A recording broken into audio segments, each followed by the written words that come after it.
Fala aí, galera. Mais uma aula aí, professor André de Veiter. Vambora.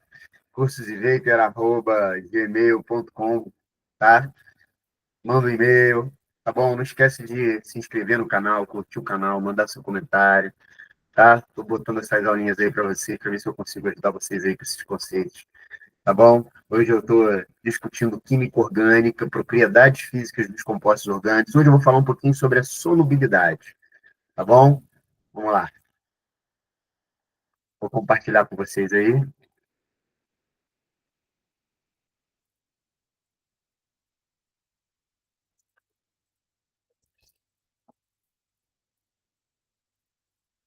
Aqui.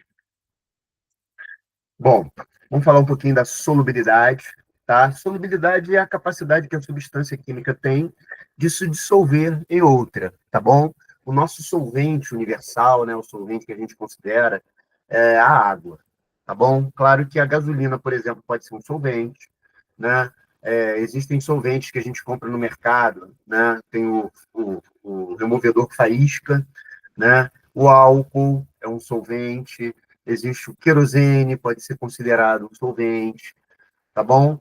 E cada solvente, ele tem a sua função, ele tem propriedades para limpar determinadas substâncias, entendeu? Então, por exemplo, se você foi, a corrente da bicicleta saiu, você foi botar a corrente, sua mão ficou toda suja de óleo de graxa. Se você for lavar com água, você vai perder muito tempo ali lavando só com água.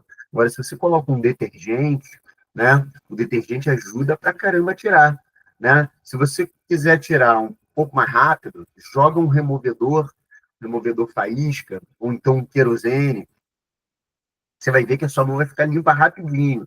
E depois lava com detergente, tá bom? Para tirar o excesso de querosene ou do removedor que você usou, tá? Então, cada solvente, né, é usado de acordo com a sua polaridade. Esse é o conceito que a gente está usando aqui, tá bom? E, claro, as forças intermoleculares, as interações entre as moléculas, né?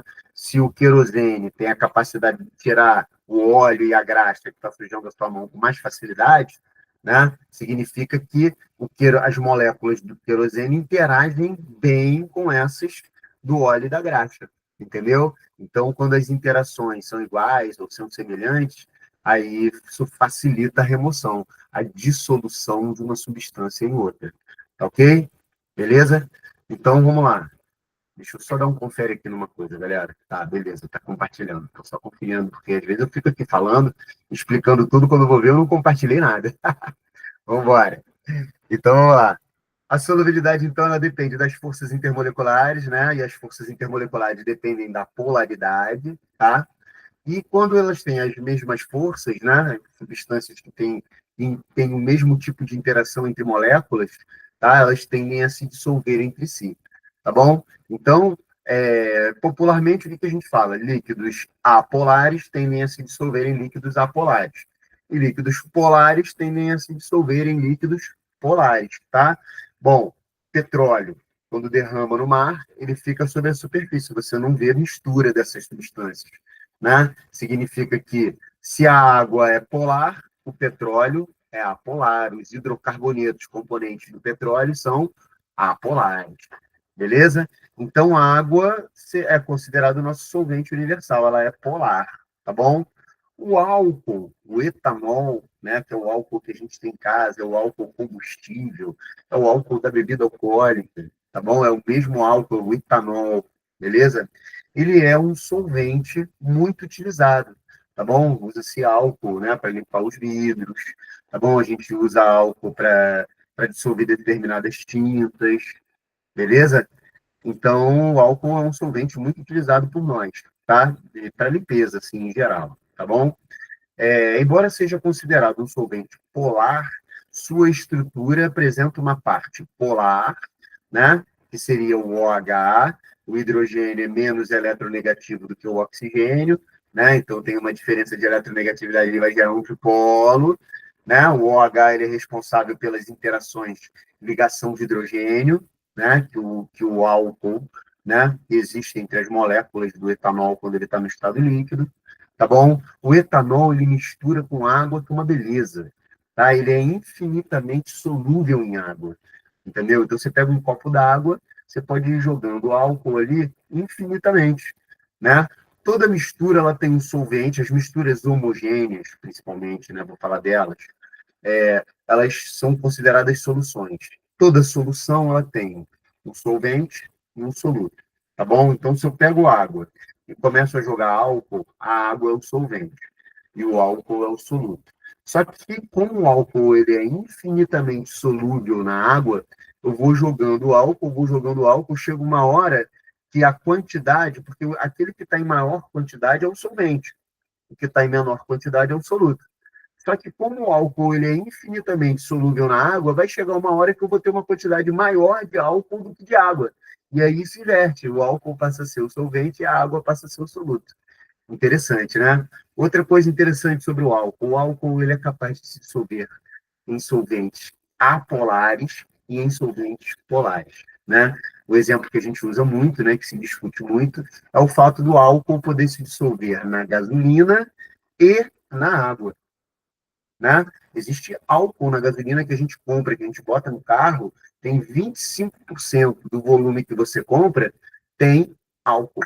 Ou seja, você pega 1 litro de gasolina, desse 1 litro de gasolina, 250 mililitros são álcool, é etanol. Beleza? Por que se bota álcool na gasolina? Primeiro, o álcool ele é um pouco mais barato, ele pode diminuir o preço da gasolina, deveria, né? O álcool ele é um biocombustível, ele é um combustível renovável, então ele agride menos o meio ambiente, ele polui menos a nossa atmosfera, tá bom?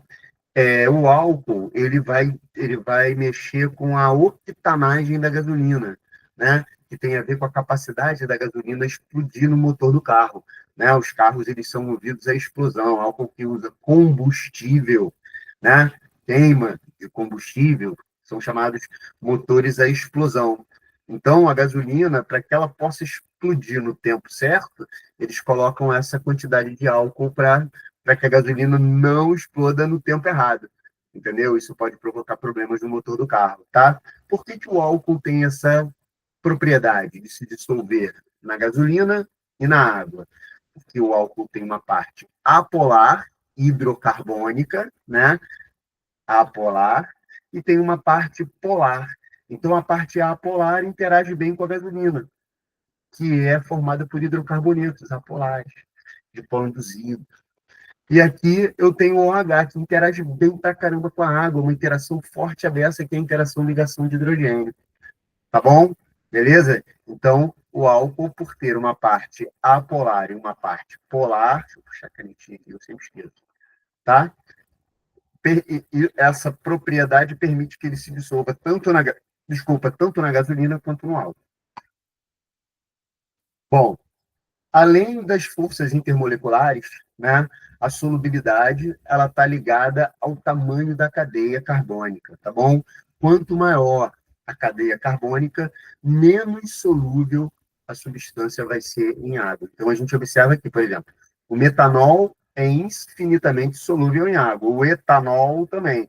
Agora, quando a gente sai de um carbono, dois carbonos para uma cadeia com 5 carbonos, a solubilidade ela cai drasticamente, tá bom? Aqui, ó, com 6 carbonos na cadeia, já caiu para caramba. Então, conforme você vai aumentando o número de carbonos, aumentando a cadeia carbônica, vai diminuindo a solubilidade, tá bom? Então, substâncias que têm cadeias muito grandes, elas são menos solúveis em água do que aquelas substâncias orgânicas que têm cadeias menores.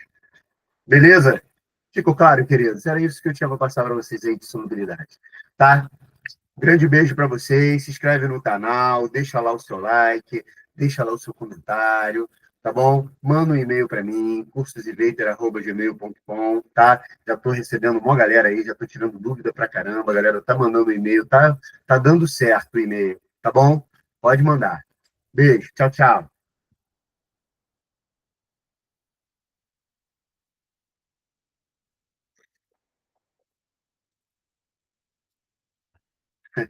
Valeu, galera. Beijão, tchau, tchau.